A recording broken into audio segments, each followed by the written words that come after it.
সাহাবীরা ডাক দিয়া বলে নবী গো, ও মায়ার নবীজি, আপনি কেন সবগুলা কবরের দিকে তাকায়া হাসি দিলেন, আবার একটা কবরের দিকে তাকায়া কেন আপনি কান্না করলেন, কারণটা কি? আল্লাহর হাবিব বললেন সাহাবা কোনো প্রশ্ন কইরো না, বাজারের মধ্যে যাও, বাজারের মধ্যে যাই ঘোষণা করে দাও এই গুরুস্থানের ভিতরে যত মানুষ দাফন করা হয়েছে সবার আলী আওলাদরা যারা বেঁচে আছে সবাই যেন যার যার কবরের পারে দাঁড়ায়া যায়। এই কথাটা ঘোষণা করলো বাজারে সাহাবায়ে কেরাম। পরের দিন সকালবেলা সব মানুষগুলো আপনজনদের কবরে দাঁড়ায়া গেছে, আর সাহাবারা মনে মনে ভাবতেছেন আমার নবী যেই কবরের দিকে তাকাইয়া চোখের পানি ফেলা কান্না করেছেন, আজকে আমরা দেখব সেই কবরের পারে কে দাঁড়ায়।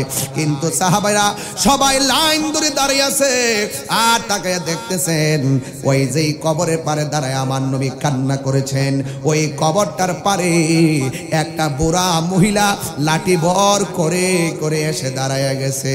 জোরে জোরে কি আল্লাহু আকবার বলা যাবে না?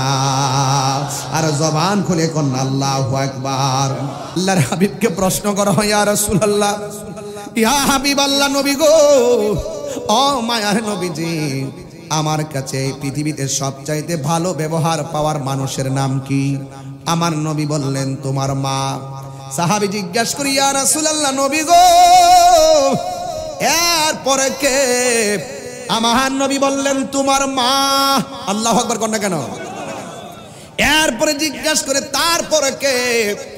আমার নবী বললেন তোমার মা। এরপরে সাহাবী জিজ্ঞেস করলেন নবী গো তারপরে কে? আমার নবী বললেন তোমার বাবা।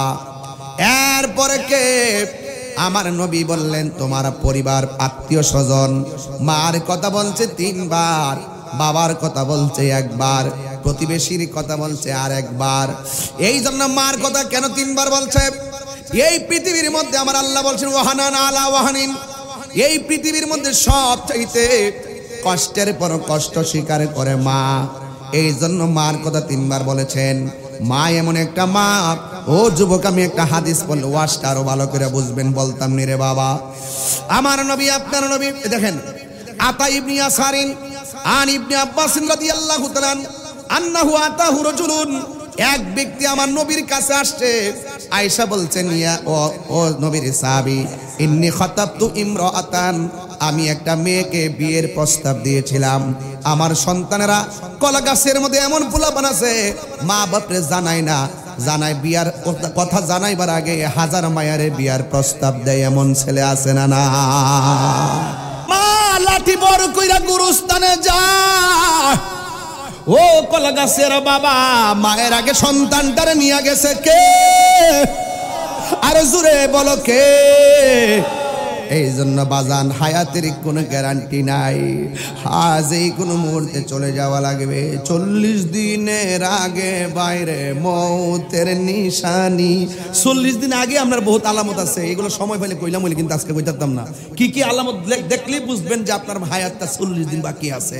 আইতাছে জমদুত আইতাছে, 40 দিনের আগে ভাইরে মৌতের নিশানি, জমদুদেতে বাইন্দানি বাচোকে আমি জানিলাম না গো আল্লাহ মরণের কতদিন বাকি।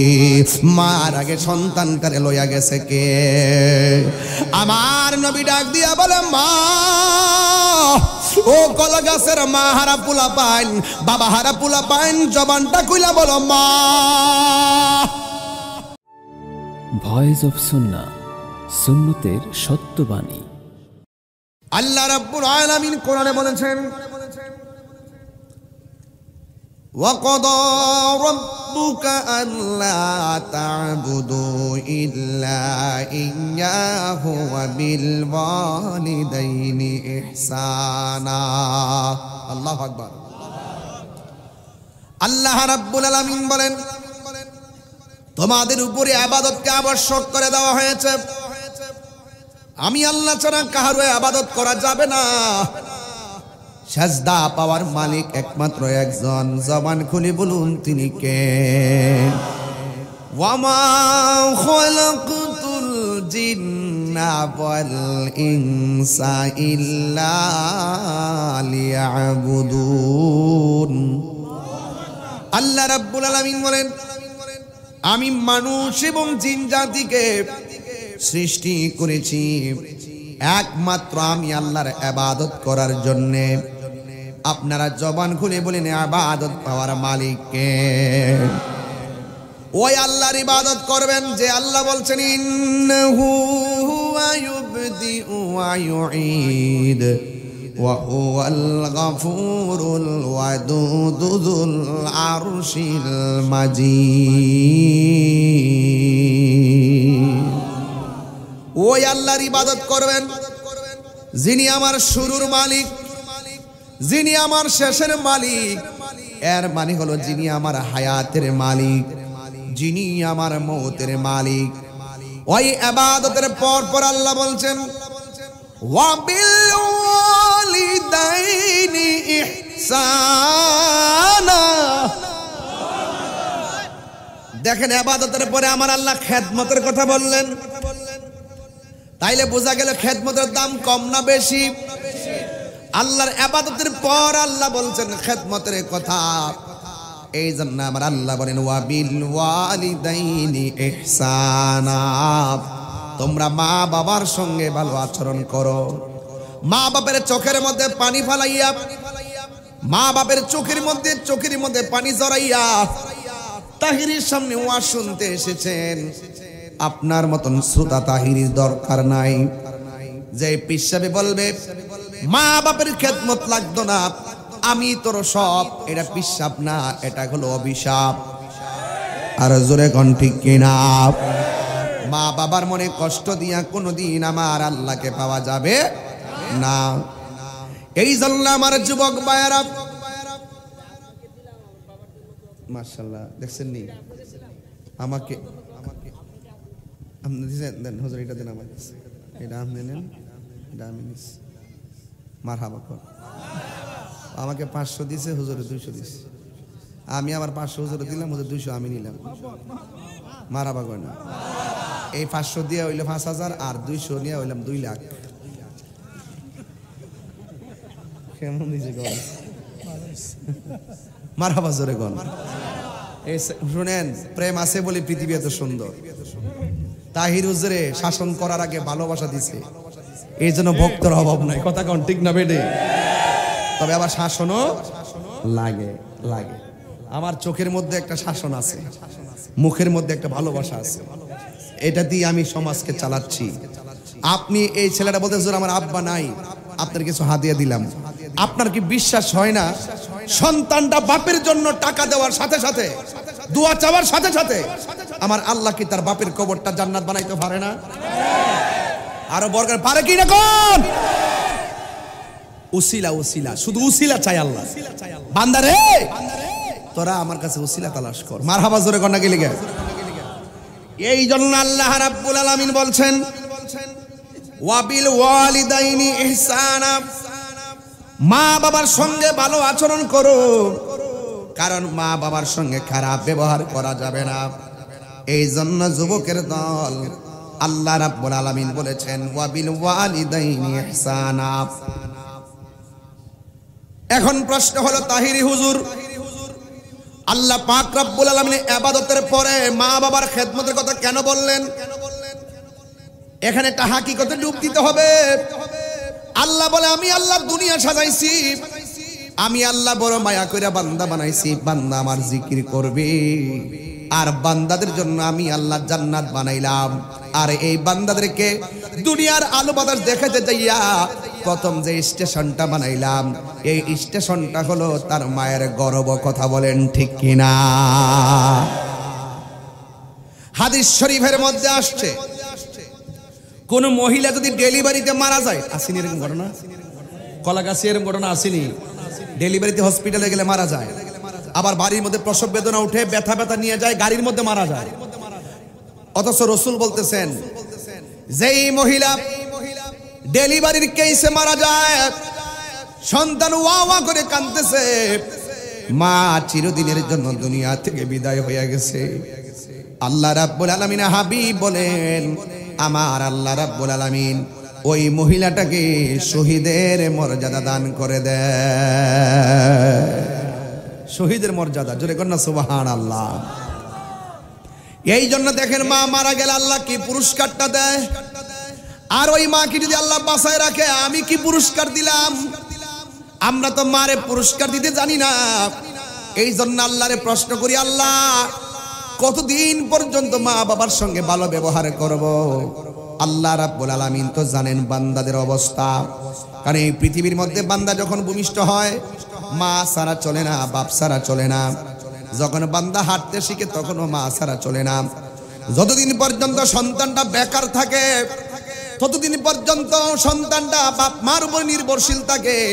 যখন সন্তানটা চাকরি হয়ে যায় ধীরে ধীরে সন্তানটা মা দুঃখিনীকে তারা ভুলে যায়। এমন সন্তান কলাগাছি আছে না নাই?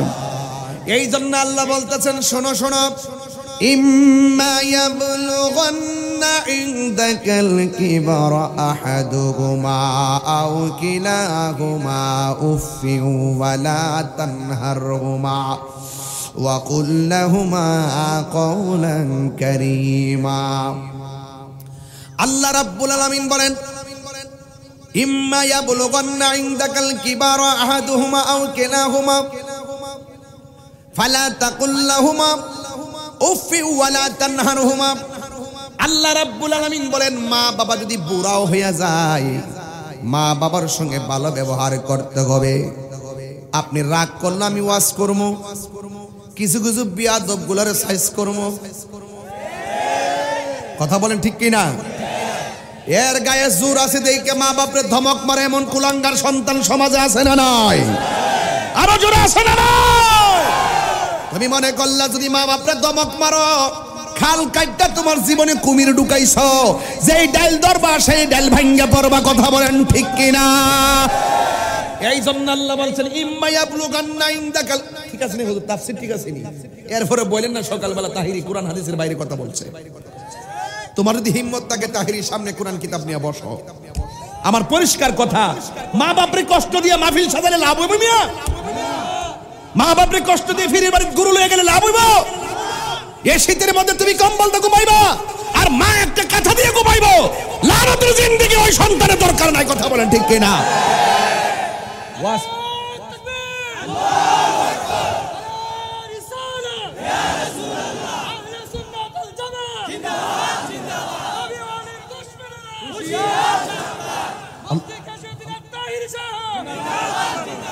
আল্লাহু আকবার, জোরে বলেন। তো মোল্লার কথা মানবেন না আল্লাহর কথা মানবেন? আল্লাহ বলছে বৃদ্ধ হয়ে গেল, মাও যদি বুড়া হয় বাপও যদি বুড়া হয়, দুইজনের সঙ্গে বৃদ্ধ হয়ে গেল ভালো ব্যবহার করতে হবে। কারণ তুই যখন ছোট ছিলি ইচ্ছে করলে তোর ছিপ দিয়ে ফালায় রাখতে পারতো। ডান পাশে প্রস্রাব করছো, মা বাম পাশে নিছে, বাম পাশে প্রস্রাব করছেন, মা বুকের মধ্যে রাখছে। আরে বাপের কথা কি কইতাম রে? আরে বাপ একটা পরিশ্রমী নেতার নাম, বাপ একটা ঘাম ঝরানো প্লেয়ারের নাম, বাপ একটা রক্ত দেওয়ার প্লেয়ারের নাম, বাপ আরামের ঘুম হারাম করার মতো প্লেয়ারের নাম। এই বাপটার কষ্ট কেউ দেখে না, খালি পকেটে বাজারে যায়, ব্যাগ ভরে বাজারে নিয়ে আসে। কোনদিন সন্তানকে বুঝতে দেয় নাই বাজারটা কেমনে করছে। আর ওই বাপটারে যখন শীতের দিন কষ্ট দিয়ে একটা ভাঙ্গা করে ভালো রাখে, কাশি দিয়ে দেখা সন্তানের সহ্য হয় না। আল্লাহর কসম লিখে রাখো, একটা মানুষের দোয়া আল্লাহ ফিরাইয়া দেয় না, একটা মানুষের বদদুয়া আল্লাহ ফিরাইয়া দেয় না। এটার মাঝখানে কোনো পর্দা থাকে না। দোয়া করলেও কবুল হয়, বদদুয়া দিলেও কবুল হয়। এটা হলো মা বাপ। মা বাপের দোয়ার দ্বারা বহুত লোক ওলি হইছে, প্রমাণ আছে না নাই? আর যেরকম আছে না নাই? আবার জোরে বলেন আল্লাহু আকবার বলেন। আমার যুবক ভাইরা ওয়াজ তো করতে হবে। তা মা বাপরে কান্দাইলে কোনো লাভ হবে না। এই যেখানে একটা হাদিস বলে যায়, বিহি ক্বালা হাদাসানা মুসাদ্দাদুন ক্বালা হাদাসানা বিশর ইবনুল ফাজল ক্বালা হাদাসানা আল জরাইর আন আব্দুর রহমান ইবনে আবি বকর আন আবিহি ক্বাল ক্বালা রাসূলুল্লাহ সাল্লাল্লাহু আলাইহি ওয়াসাল্লাম, আল্লাহর হাবিব বলেছেন, আলা উনাব্বিউকুম বি আকবারিল কাবায়ের, আমি কি তোমাদেরকে তিনটা বড় বড় কবিরা গুনাহের কথা বলবো না? এবার ডাক দেবেন ইয়া রাসূলুল্লাহ, ক্বালু ইয়া রাসূলুল্লাহ, বালা ইয়া রাসূলুল্লাহ, অবশ্যই আপনি আমাদেরকে বড় বড় তিনটা কবিরা গুনার কথা বলে দেন। আপনারা কলা গাছের মানুষ, সবচাইতে বড় তিনটা কবিরা গুনাহ জানার দরকার আছে না না? এক নম্বর হলো যে আয়াতটা পড়ছি, আল ইশরাকু বিল্লাহ। এক নম্বর হলো আল্লাহর সঙ্গে শরীক করা। মাথাটা ব্যথা করতেছে, গাঁটটা ব্যথা করতেছে,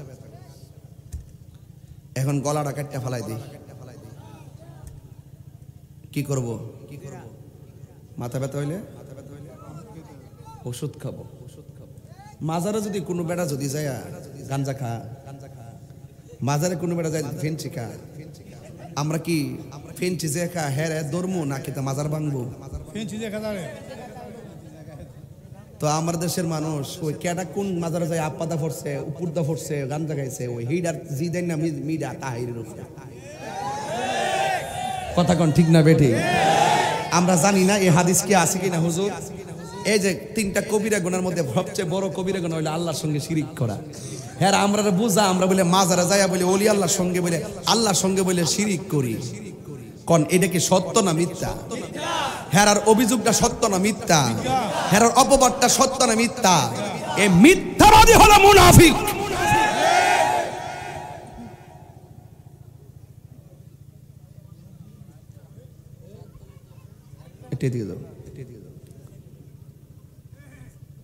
আমরার উপরে অপবাদ দেয়। কেমনে দরবার ভাঙ্গা গরু চুরি করে লয়ে গেল, কেমনে দরবার আগুন লাগাই দিয়া, শুধু দরবার আগুন লাগাইছে না, মসজিদে পর্যন্ত আগুন লাগাই দিছে। ওই মসজিদে কোরআন শরীফ গুলার ছাই বানায় ফেলাইছে, ফ্যান গুলারে বাইরে ফুইরা ফেলাইছে, ওই এসি গুলো লয়ে গেছে গা।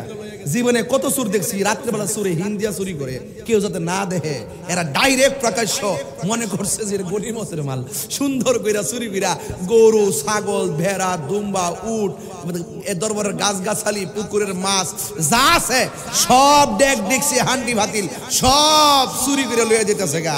সারা জীবন কইতাছে বেদাত বেদাত, এখন চুরি করে নেওয়ান কোন জায়গা কিতাব হয়েছে আবাদত।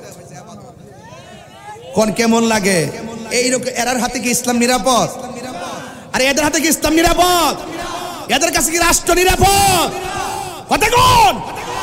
যারা মসজিদের মধ্যে আগুন ধরে দিছে, যারা আল্লাহর ওলির দরবারের গাছ গাছালি কাটতে লইয়া গেছে, যারা প্রকাশ্য গরু চুরি করে লইয়া যা, মাথায় টুপি, পরনে পাঞ্জাবি এবং ঘোষণা দিয়া যারা দরবার চুরি করে, লুটপাট করে, এদের কাছে ইসলাম নিরাপদ না, এদের কাছে রাষ্ট্র নিরাপদ না।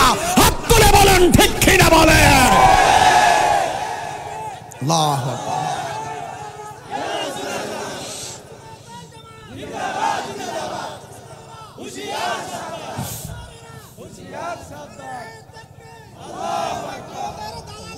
ঠিক কিনা কোন? আমার যুবক ভাইরা,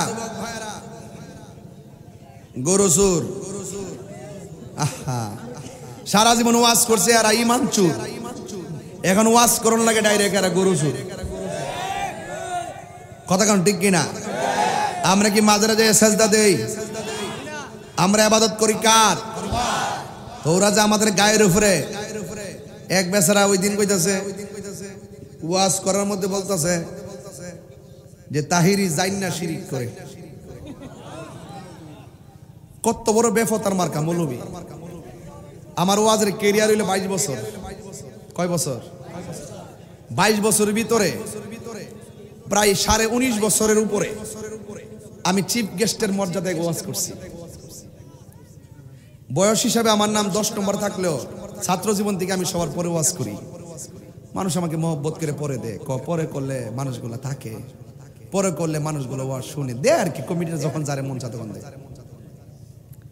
আর আমার 22 বছর গেছে, আর কয়েক বছর পরে ঘরে বয়ে যাবো গা, আর নাইলে দুনিয়াতে যাবো গা। একটা তুইব আমার ওখানে এসে শিরিক বুঝাইতে, আমি বলে জানি না শিরিক করি। এ যদি আমারে ফা তাহলে নাকি আমার সাইজ করবো। অথচ যেই লোকটা কইছে আমার সাইজ করবে, হ্যাঁ আমার এই আঙ্গুলটাতে ঠেলা দিলে উই রেখে পড়বো। কথা কোন ঠিক কিনা? আর সুরের মতন যদি ওই ফান্দ ফালায় যদি মারতো চাও, তোমরা তোমার এটা ফারো বলা, ইটা আবার আমরা পারি না। ওই যে আল্লামা শহীদ ফারুকের ঘরের ভিতরে ঢুকিয়া যাইয়া জব করে ফেলাইছে, তখন আর কোনো বন্দর প্রতিবাদ দেখছি না। আমার লোকটারে ঘরের ভিতরে ঢুকাইয়া জব করে মাইরা ফেলাইছে নৃশংসভাবে, তখন তো এত মিডিয়ার কভারেজ দেখি নাই, তখন তো এত আল্লাদি দেখি নাই। এটার বিচারও কিন্তু আমরা পাই নাই, পাইছি ইনশাআল্লাহ প্রত্যেকটার বিচার এই দেশে হবে। কথা বলেন ঠিক না বেঠিক? কারা করছে এগুলো আমাদের নখদর্পণে আছে। এখন সুন্নিয়তের সুবর্ণ সুযোগ, এটা আমরা ইনশাআল্লাহ কাজে লাগাবো, কিন্তু কোন সুরের হাতে দেশ দিব না। কথা বলেন ঠিক কি না বলেন? যাদের কাছে ধর্ম চ্যালেঞ্জ, ধর্ম রিস্কে থাকে, রাষ্ট্র রিস্কে থাকে, তাদেরকে আমরা আর বিশ্বাস করতে পারি না। জাতি এখন জেনে গেছে সব ধোঁকাবাজ। কথা বলেন ঠিক কি না? আরো জোরে বলেন ঠিক কি না বলেন? ধোঁকাবাজদের সঙ্গে ইসলাম নিরাপদ না, ধোঁকাবাজদের কাছে দেশও নিরাপদ না। কারণ যারা আপনার সাথে আমার দ্বন্দ্ব হতে পারে, আপনার সাথে আমার আকীদার মিল না থাকতে পারে, তাই বলি কি আপনি আমার ঘর পুরাই দিবেন? মানে কি বোঝা যায় যে সুযোগ পেলে আমাদেরকে বাংলাদেশ থেকে বের করে দিবেন।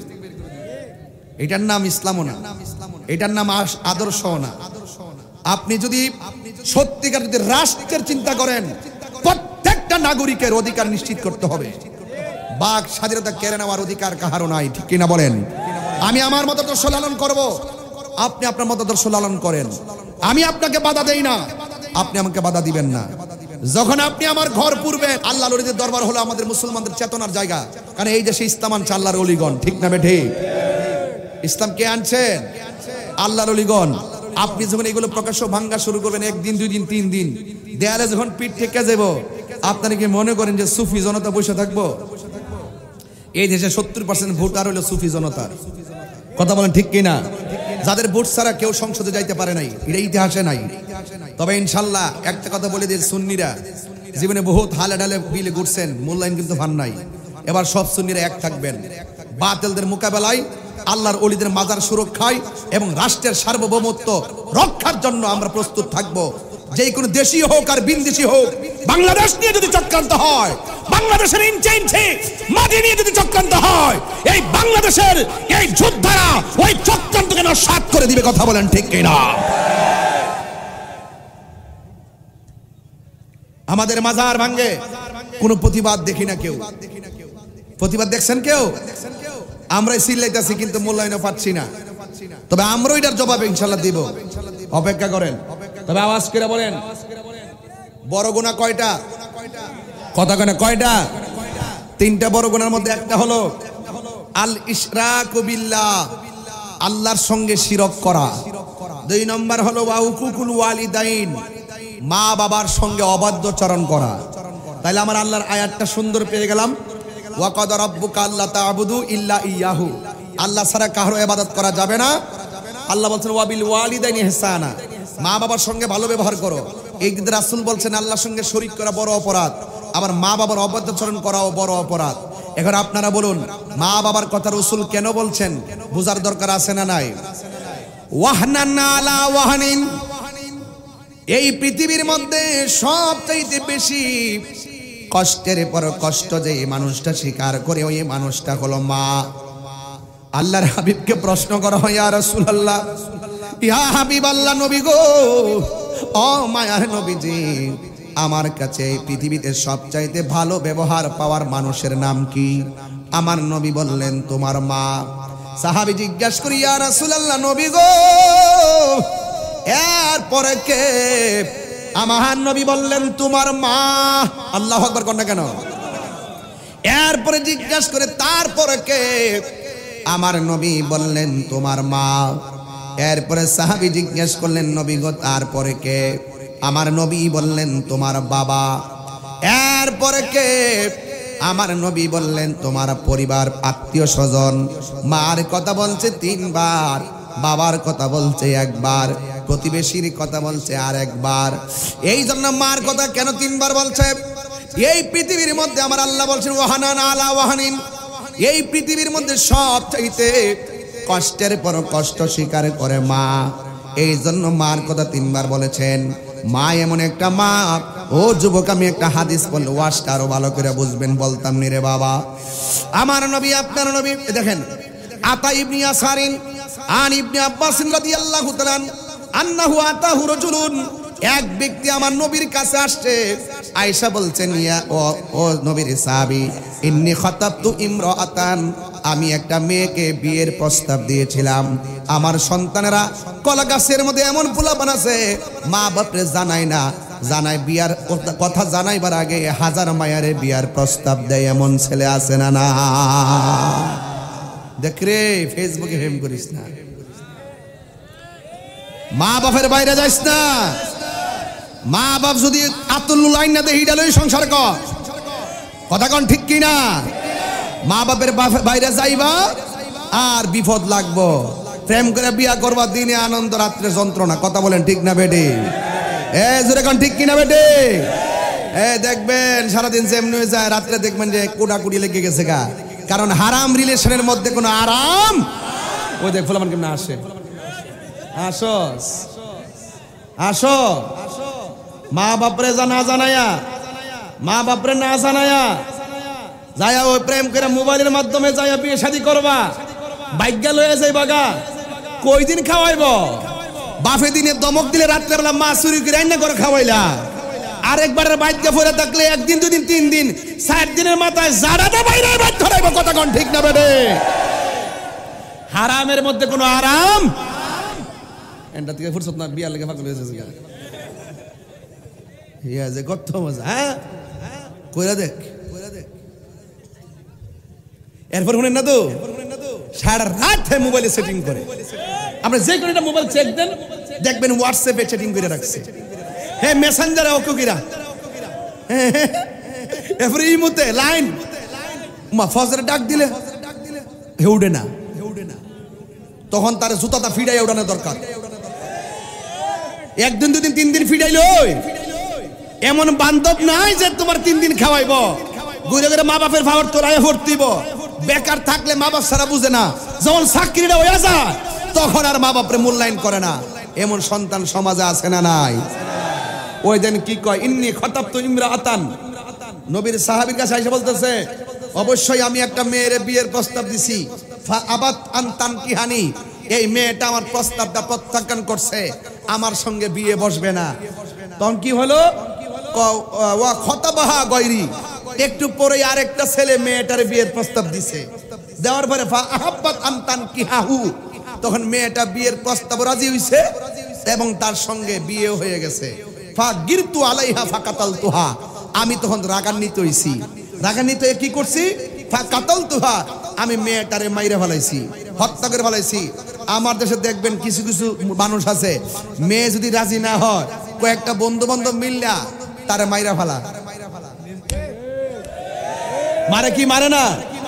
আরে বাবা কানে ধর, কানে ধর, এই যুবক না ধরিস না, মুরব্বীরা সাইরে এসে তোমরা দেখতেছে, তোমরা যে শাসন করতেছি, হ্যাঁ আবার এসিড মারে, আবার মুখে মারে। বাইরে একটা কথা কয়ে দেশ বাজান, জীবনে যাই করেন না করেন, মানুষ হত্যা করেন না। একটা মানুষ হত্যা করা মানে পৃথিবীর মানুষগুলোর হত্যা করে দেওয়া, এই হত্যা কোনোদিন করবেন না। আপনি একটা মেয়ের বিয়ের প্রস্তাব দিচ্ছেন, মেয়ে যদি বিয়েতে না রাজি না হয়, আরেক জায়গায় যদি মেয়েটার বিয়ে হয়েও যায়, তাহলে মনে করবেন যে আপনার কপালে মেয়েটা আল্লাহ লিখে রাখে নাই, কথা কোন ঠিক কিনা? আবার কিছু দেখবেন মেয়ের মাও রাজি না, বাপও রাজি না, ছেলের মাও রাজি না, বাপেও রাজি না, লাস্টে দুইটা সিদ্ধান্ত নেয়, তোমার বাপ যেহেতু রাজি না, আমারও বাপে যেহেতু রাজি না, এ জন্মে তোমাকে না পাই, পর জন্মে যেন পাই। কি করতে হবে? কয়েকটা রশি লইয়া এই মাথায় তুমি বাঁধো আর ওই মাথায় আমি বান্ধি, গাছের উপরে উঠো, আমরা দুইজন দুইজনকে বাইরে ভাই দেখেন হাসতাছে বেটা, হাসতাছে বেটা, কি খারাপ লাগতেছে? এটা কিন্তু অহরহ চলতেছে, কথা কোন ঠিক না বেটি? এ জন্মে তোমার যদি না পাই, পর জন্মে যেন তোমার পায়। দুই রশির মাথার মধ্যে দুইজন লাগাইয়া এমনি গাছের ডাল থেকে হইরা জায়গা, একটু ডাকছে জান, একটু পরে জান, একটু পরে আব্বা আমার বাঁচাও, কথা কোন ঠিক না বেটে? এই দুই রশির মধ্যে লাগা মানে হলো শয়তান জিতে গেছে। তুমি হেরে গেছো। রাসূল বলছেন আত্মহত্যা করা মহাপাপ। যারা আত্মহত্যা করে কিয়ামতের পর পর্যন্ত ওরা এভাবেই আত্মহত্যার মৃত্যুর কষ্ট ভোগ করতে থাকবে। কথা বলেন ঠিক কিনা বলে? খবরদার যুবক পোলাপান, আত্মহত্যা করা যাবে। ইদানিং দেখা যায় শুধু অবিবাহিতরা যে আত্মহত্যা করে এমন না, কিছু কিছু বয় আছে জামার লগে হুদি ফেনফিনি করে। এই বেটা সারাদিন বিলো কাম করেছে, বাদ দেওয়ার নামে লেস নাই, গামছাড়া দেওয়ার নামে লেস নাই, নিজে খাইয়া বুময়ে হইতা দেয়। জামাই আবার পরে ক লয়া খাইলেন মাথাটা বেদনা করতেছে। যদি বউটা কইতো আপনার লাগে আমি খাইছি না, জামাই কইলে যে আমি সারাদিন কষ্ট করছি, আমার দুঃখ শেষ। কথা কোন ঠিক না বেটি? আয়েশা হযরত মা ফাতেমারে বলছে, ফাতেমা আমার আলী যেন তোমার একটা ডাকের বেশি দুইটা ডাক দেওয়ার না লাগে। তখন আলী রাদিয়াল্লাহু তাআলা আনহু রাত্রে বেলা যখন ঘরে আয়া দরজা মধ্যে টুকা দিত, সাথে সাথে মা ফাতেমা দরজাটা খুলে দিত। তখন জিগাইছে তুমি কি এত রাতে ঘুমাও নাই? না ঘুমাই নাই। তিনি পিঠটা দরজার মধ্যে দিয়া দাঁড়ায় থাকতো, টুকাটা দিত আর সাথে সাথে খুলে দিত। তো সুতরাং এভাবেই হুন্না লিবাসুল্লাকুম ওয়া আনতুম লিবাসুল্লাহুন্না, নারী হল পুরুষের পোশাক, পুরুষ হলো নারীর পোশাক। পুরুষের সুখে স্ত্রী সুখী হবে, স্বামীর দুঃখে স্ত্রী দুঃখী হবে। এটার নামই হলো সংসার, এটার নামই হলো পরিবার। স্বামী স্ত্রী যখন ভালো থাকে ওই ঘরের সন্তানগুলো আল্লাহর ওলি হয়ে বের হয়। এই জামাইলকে জিদ করে কেরি বড়ি খাই লিতেছে, ঠাস করে বাপের বাড়ির জায়গা আর আইতাম না, তোমার সংসার করতাম না, অথচ 3 ফুলা বড় হয়ে গেছে। এই জিদদের নাম হইলো হারাম। কথা কন ঠিক না বেটি? আমরা দেশে কিছু কিছু মুরব্বী আছো যে সেং সিংয়ে ওহনো বেটিটারে লাড়ি দা দন্তি বলে।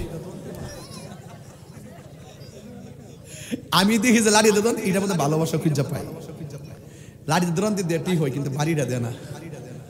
আর আমরা দেশের মধ্যে যে যুবকরা আছে হেরা হেরা নতুন ভিডিও করে না, ভিডিও করে গাই গুছিয়ে মুছিয়ে হমান করে লা।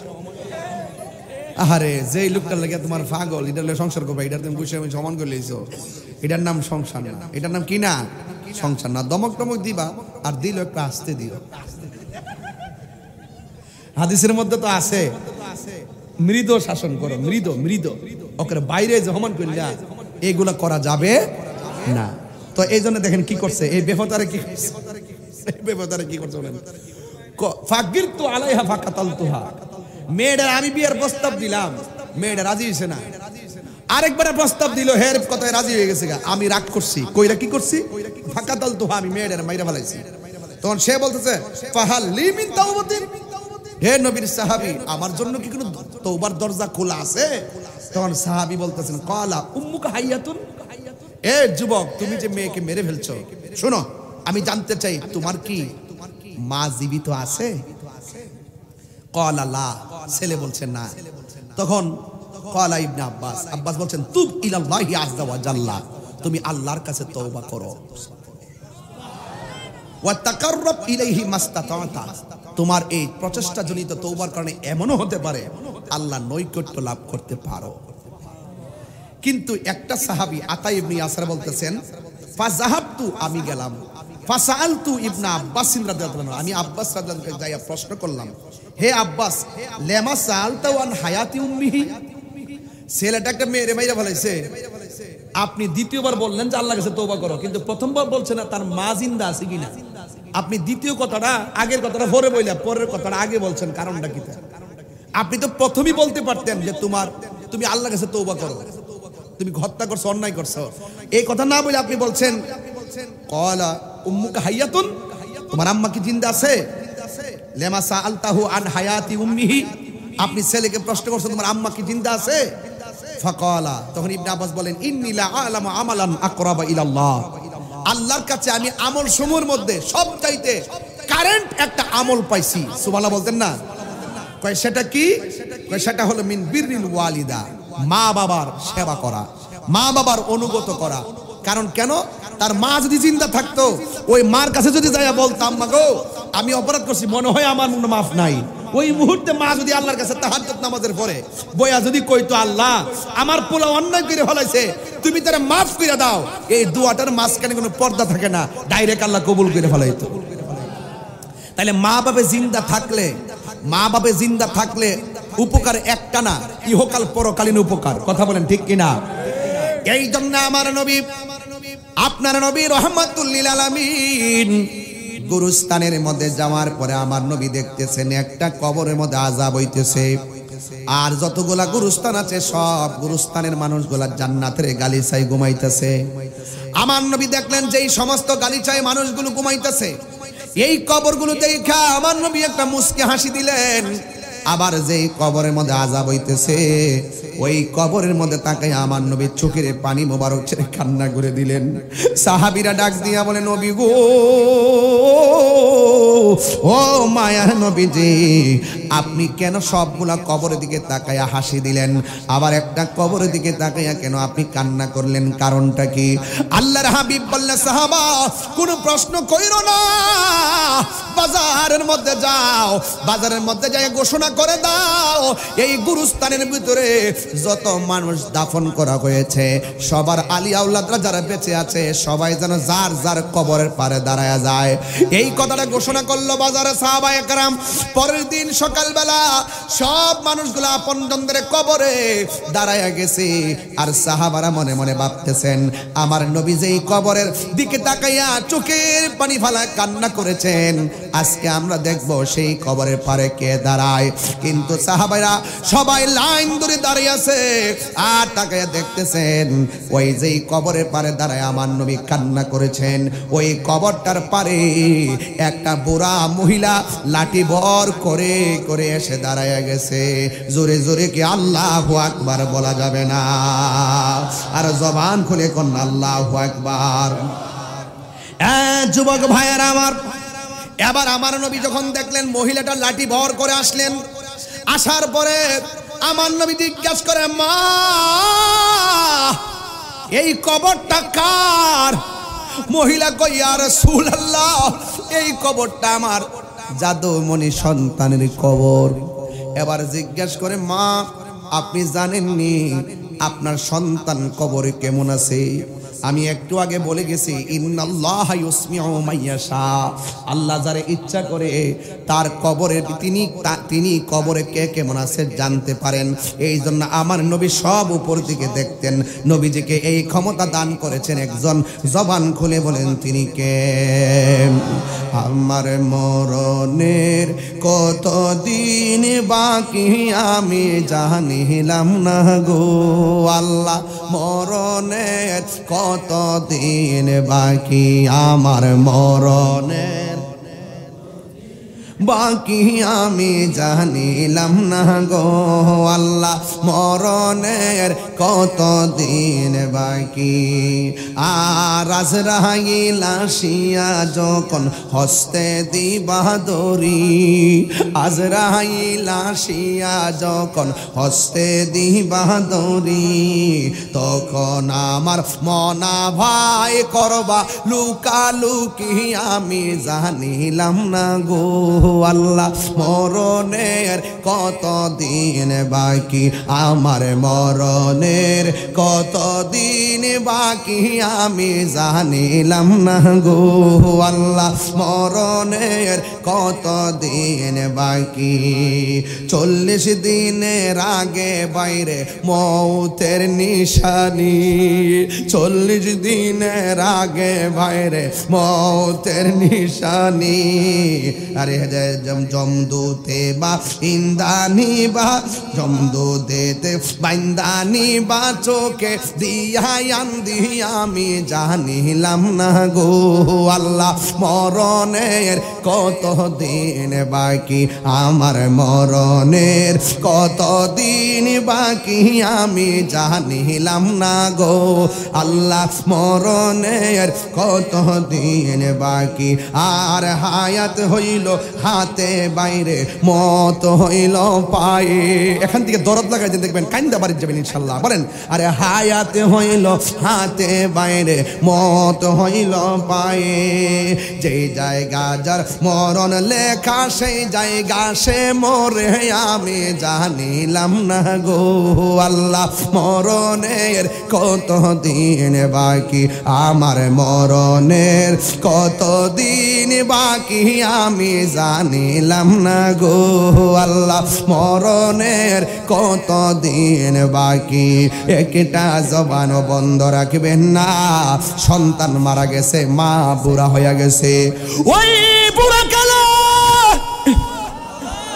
মা লাঠি বড় কইরা গুরুস্থানে যায় ও কলা গাছের বাবা মায়ের আগে সন্তানটারে নিয়ে গেছে কে আর জুড়ে বলো কে এই জন্য বাজান হায়াতের কোনো গ্যারান্টি নাই আজ এই কোনো মুহূর্তে চলে যাওয়া লাগবে 40 দিনের আগে বাইরে মৌতের নিশানি 40 দিন আগে আপনার বহুত আলামত আছে এগুলো সময় পেলে কইলাম বলে কিন্তু আজকে কইতাম না কি কি আলামত দেখলেই বুঝবেন যে আপনার হায়াতটা 40 দিন বাকি আছে আইতাছে জমদুত আইতাছে 40 দিনের আগে বাইরে মৌতের নিশানি জমদুদেতে বাইন্দানি বাচোকে আমি জানিলাম না গো আল্লাহ মরণের কত দিন বাকি মার আগে সন্তানটারে লইয়া গেছে কে আমার নবী ডাক দিয়া বলে মা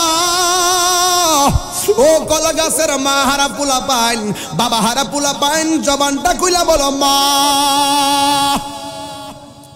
ও মা গো মা কবরটা কার মহিলা বলে ইয়া রাসূলুল্লাহ কবরটা আমার জাদুমনির এবার ডাক দিয়ে বলে মা আপনি জানেননি কবরে সন্তানটা কেমন আছে আমি জানি না আল্লাহ এবং তার বন্ধু ভালো জানে আপনারা জবান খুলে বলুন নবী জানার ক্ষমতা আছে না নাই বন্ধু রে হ বন্ধু আমার নবী ডাক দিয়ে মা গো আমি দেখছি তোমার সন্তানটা কবরে জাহান্নামের গালিচার মধ্যে পড়ে আছে এই কথা যেই মা শুনছে মা চোখের পানি না ফালাইয়া হাসতে হাসতে নাচতে শুরু করছে এবার আমার নবী জিজ্ঞেস করে মা আমি আপনাকে বলছি কবরটা কার আপনি দরদ মাখা কণ্ঠে বললেন আপনার জাদুমনির আমি এখন বললাম সন্তানটা বড় কষ্টে আছে আপনি কেন আনন্দে হাসতে শুরু করলেন তখন মা দুঃখিনী ডাক দিয়া বলি নবী গো আমার জাদুমনিটারে যখন আমি পেটের মধ্যে রাখছি যখন আমার আল্লাহ পানির ফুটা থেকে রক্ত থেকে গোশত থেকে হাড্ডি থেকে সুতাম দেহ বানাইছে যখন আমার সন্তান হাত পা হইয়া গেছে এমন কোন রাত না এই লাতি খাইয়া আমার ঘুম ভাঙ্গে নাই চোখের পানি ফালাইয়া আমি রাত্র কাটাইছি ও নবী গো সকালবেলা চোখের পানিগুলা মুইসা মানুষের সামনে গেছি কাউকে আমি বুঝতে দেই নাই জাদুমনির লাথিতে আমি ব্যথায় রাত্রে ঘুমাইতে পারি নাই আমি যখন খাওয়ার মধ্যে বসলাম আমি খাবারের প্লেটটা নিয়ে মুখের মধ্যে খাওয়ানটা দিব সাথে সাথে আমার পোলা আমার পেটের মধ্যে লাথি মারছে এইভাবে কতদিন আমার সন্তান আমার ঘুম কাইরা নিছে এইভাবে অনেক দিন আমার সন্তান আমার মুখের খাবার কাইরা নিছে এই ব্যথা আমি যখন সন্তানটারে ভূমিষ্ঠ করাইতে গেছি আমার অনেকে বলতেছে আমি নাকি বেহুশ হয়ে গেছিলাম এমন ব্যথা আমি মনে হচ্ছে মারাই গিয়েছিলাম ইন্দিমিন টাইমে সন্তানটার আমি ভূমিষ্ঠ করলাম মানুষ বলছে আমি নাকি বেহুশ হইয়া গেছিলাম এরপর আমি হুশ হইয়া সন্তানকে বুকের মধ্যে নিয়া আমি ব্যথা ভুলে গেছিলাম এই সন্তানটার আমি তিলে তিলে বড় করলাম বড় করতে করতে সন্তান প্রতিষ্ঠিত হয়ে গেল দিন যতই যাইতেছিল এই সন্তান আমাকে অবহেলা করতেছিল আমি এমন ভাবে বুঝাইছি সন্তান আমারে বুঝে নাই আমার সন্তান আমারে লাথি মারছে আমার সন্তান আমারে ধমক মারছে এই কষ্টটা আমি সহ্য করতে পারি নাই তখন আমার যখন কষ্টের তীব্রতা দেয়ালের মধ্যে পিঠ লেগে গেছে তখন আমি আর সহ্য করতে পারি নাই আমি আল্লাহর দরবারে বদদুয়া দিছিলাম আমি বলছিলাম আল্লাহ আমার সন্তান আমাকে যে কষ্ট দিয়েছে গো আল্লাহ আমার সন্তান আমারে যেই কষ্ট দিয়েছে আমি আর সহ্য করতে পারি না আল্লাহ আমার সন্তান আমারে দুনিয়ায় কষ্ট দিছে, তুমি তারে আখিরাতে কষ্ট দিও। আমার মনে হয় আমার আল্লাহ আমার বদদুয়াটা কবুল কইরা ফেলাইছে। আল্লাহ যে আমার মতো পাগলনির ডাকটা শুনছে, এই জন্য আমি হাসতেছি। আল্লাহ যে আমারে ফিরাইয়া দিছে না, এই জন্য আমি হাসতেছি। এবার নবী তো রাহমাতুল লিল আলামিন। সন্তানের প্রতি মায়ের দরদ আর উম্মতের প্রতি নবীর দরদ এক জিনিস না। নবী তো নবী, ওই উম্মতের জন্য এখনো তিনি রওজা মুবারকে কান্দেন, পাথর আঘাত খায় নবী উম্মতের জন্য কান্দেন। আমার নবী আল্লাহরে ডাক দিয়ে কি, আল্লাহ সন্তানের দেওয়া কষ্টে মার বদদুয়ায় তুমি সন্তানরে জাহান্নামের আগুনের মধ্যে ফালাইছো। মা বদদুয়া দিছে, তুমি আগুন দিয়ে জ্বালাইতেছো। আমি মহিলাটারে বলার পরে মুখে মুখে হাসতেছে। ও আল্লাহ, তোমার কাছে ফরিয়াদ করি, আমার নবী তো মুস্তাজিবুদ দাওয়া। আমার নবী আল্লাহরে বললে আল্লাহ না দিয়ে পারেন না। আমার নবী আল্লাহরে ডাক দিয়া কই, আল্লাহ আমি কবর আযাবটা দেখতেছি, কিন্তু মহিলাটা তো কবর আযাব দেখে না। মেহেরবানি করে কবর উপরের সামিয়ানাটা আলোক কইরা দিয়া কবরের আযাবটা একটু মাটারে দেখাইয়া দাও, কারণ আমার নবী তো উম্মতের জন্য দরদি। কথা বলেন না ঠিক কিনা? যেই দিন মা সন্তানকে চিনবে না, সন্তান মাকে চিনবে না, সেই দিন আমার নবী উম্মতরে বলবে না। ও বন্ধু, কি দিয়ে আওয়াজ বুঝাইতাম রে বাবা? সব বলিব কিন্তু তোমায় ভুলতে পারি না, সব বলিব কিন্তু তোমায় ভুলতে পারি না। ভুলিনি, একদম প্রেম নিয়া, প্রেম নিয়ে একদম ভুলিনি, সব ভুলিব কিন্তু তোমায় ভুলতে পারি না। আর সে মোয়াল্লার চেয়ে দামি তুমি হও, খোদার সৃষ্টিতে তুমি শ্রেষ্ঠ ভূমি হও। আর সে মোয়াল্লার চেয়ে দামি তুমি হও, খোদার সৃষ্টিতে তুমি শ্রেষ্ঠ ভূমি হও। আরে তোমার বুকে প্রবাহিত নূরের ঝরনা, তোমার বুকে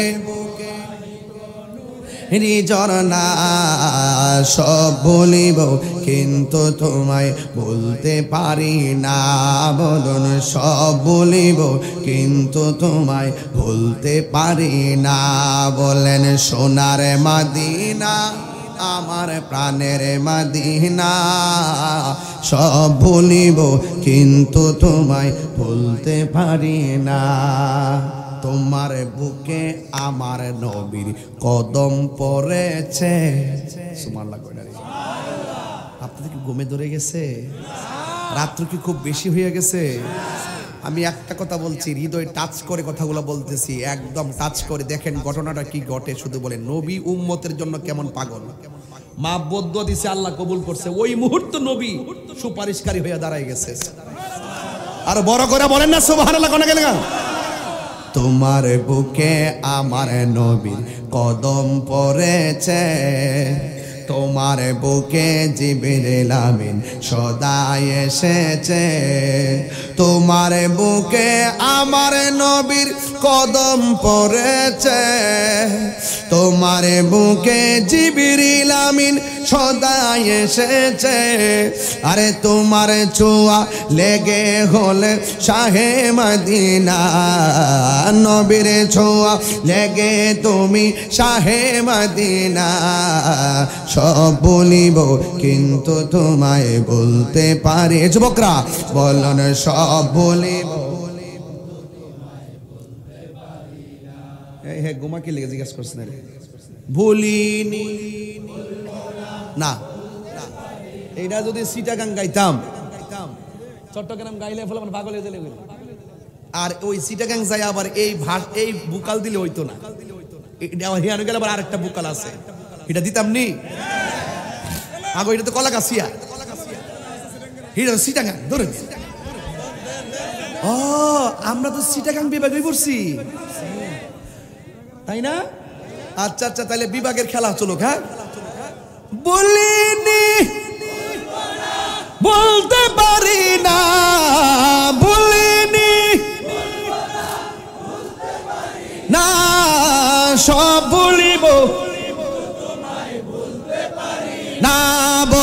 সব ভুলিব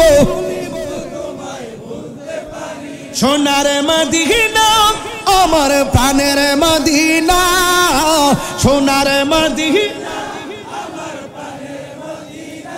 হ্যাঁ সব বলিব কিন্তু তোমায় বলতে পারি না গোল্ডেন মদিনা আমায় sweety Madina I cannot forget you dear Madina ঠিক কি না বলো মদিনা যাইতে চাই কি চাই না এখন ভিসা নাই যাইবেন কেমনে মদিনা যাইতে চান কি চান না এখন পাসপোর্ট নাই যাবেন কিভাবে মদিনা যাইতে চান কি চান না বিমান ভাড়া নাই যাবেন কিভাবে মদিনায় যাইতে চান কি চান না এখন আসা যাওয়ার খরচ নাই যাবেন কিভাবে তাই তো রাসূল বলছেন যারা মা বাবার চেহারার দিকে একবার নেক নজরে তাকাবে তার আমল নামায় কবুল হজের সওয়াব হয়ে যায় দুই হাত তুলে আল্লাহু আকবার